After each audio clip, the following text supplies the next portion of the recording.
琴日係我家姐生日，我哋一早入咗珀麗灣呢度，我已經成20年冇嚟過啦。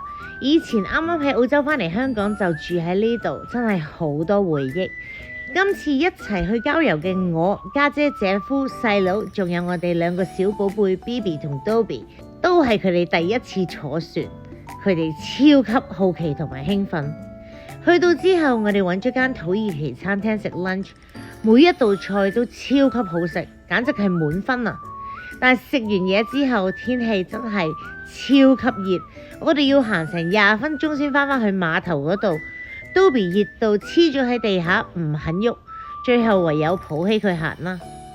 講真，珀麗灣比起之前真係靚咗好多，但係真係怕2個小寶貝中暑，我哋走咗入一間 coffee shop 飲嘢，點知原來係我哋食 lunch 嗰間餐廳嘅分店，真係好有緣分啊！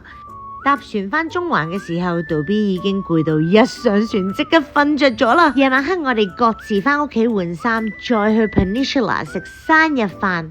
好耐冇試過3姊弟一齊慶祝生日，成件事好難得又好溫馨。